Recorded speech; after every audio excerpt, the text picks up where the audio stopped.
trying to get 2 jobs together and save enough money to get up there. And I found out that the camp was 2.5 months. It was 10 weeks. And I said I needed enough money to pay rent and food and where I could survive without having to get a job up there while I'm trying to go through this wrestling school. And school started November the 16th in 1975. And I went up there and got a little efficiency apartment. There, it was like almost a setup like you see in some of these, like a Marriott suite or something like that. You'd have little fridge, had a little one burner, had mattresses on the floor, had a little TV tray that doubled as a nightstand, and it's what I ate off of. And that's the way I lived in that place for almost 2.5 months going through that school. Yeah, it was from 10 o'clock in the morning till 3 o'clock in the afternoon. It was 5 hours of training. And I could tell you some of that was the hardest thing I ever went through in my entire life. Nothing like the training schools of today, you know. So so it was as tough as those documentaries show. Vern was really working you guys out. Well, when Vern had Ric Flair went to the same school, and his class was the one before me. Okay, Bob Bruggers, Ric Flair, Iron Sheik, Ken Patera, Jumping Jim Brunzell, Greg Gagne, Vern's son. I think Chris Olson, who was a big Olympic Oklahoma heavyweight, he was in that class. But their class was the one before me. It was 2 years before me. And I'll tell you real quick, on the first day we showed up, there were 16 of us. And I felt like I was the only one from out of state. Everybody else was pretty local. You know, they had some barroom guys, tough guys. And I think one other guy had a amateur background in wrestling in school, high school. And 16 of us showed up. We had to pay $2,000. That was the entry fee.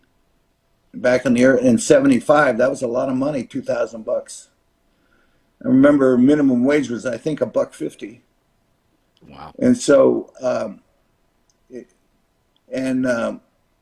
our coach, we called him coach, but the guy that put us through the paces was, his name was Khosrow Vaziri. Is that name familiar to you? Sure does.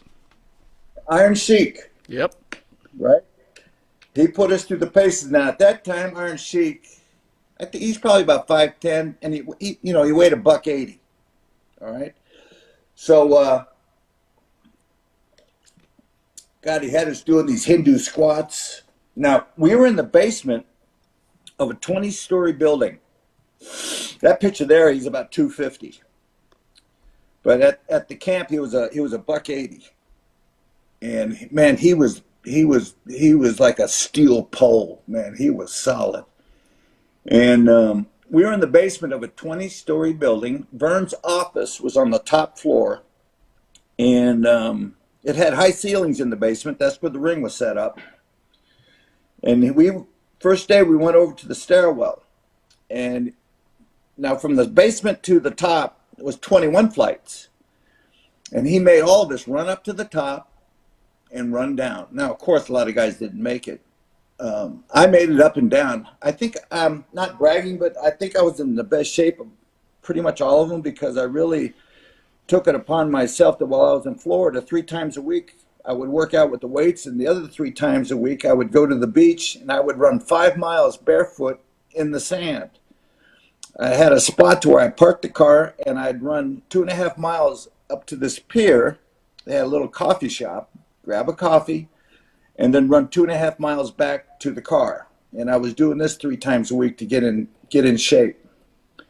So I think a lot of the guys that showed up thought that they could just be tough and didn't worry about cardio.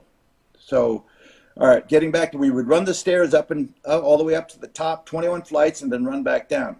And then Khosrow looked at us, and he paired us off, 8 pairs, and he paired us off according to our size, try and make it equal. to the guy next to you.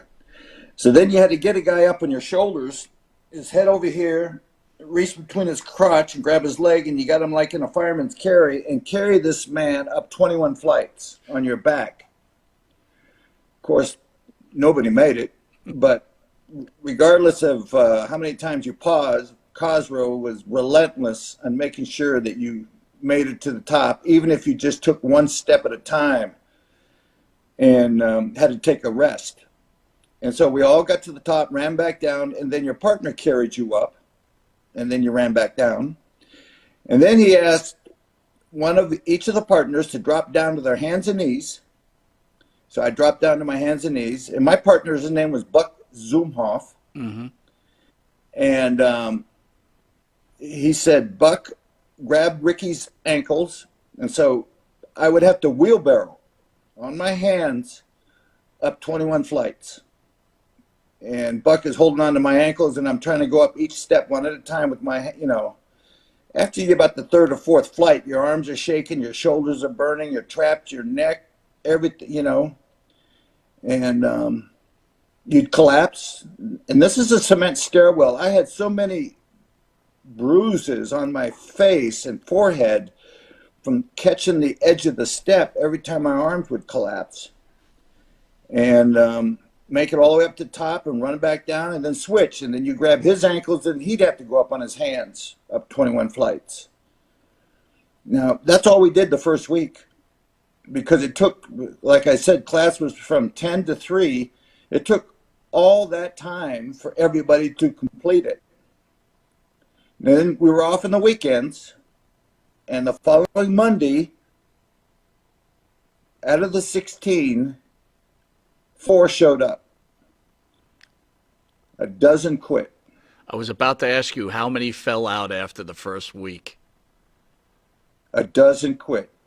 And the 4 guys was me, Buck Zumhoff, a guy by the name of Jen Nelson, and another guy by the name of Scott Irwin, who wrestled pretty much in the Texas area and became pretty good. Yeah.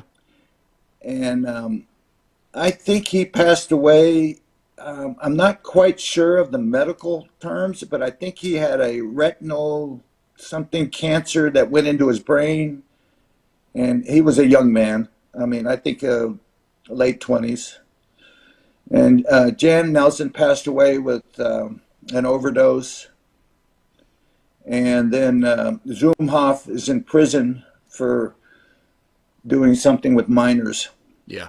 And so out of the 4, I'm the last guy, and then, and I went on with my career, but that was the hardest, 10 weeks of my life. I told myself the only way I'm not going to be able to finish this is if they tell me maybe you ought to quit or come back and do the camp the next time. I wasn't going to quit. And I went up there and I weighed 232 pounds. At the end of 10 weeks, I was 195.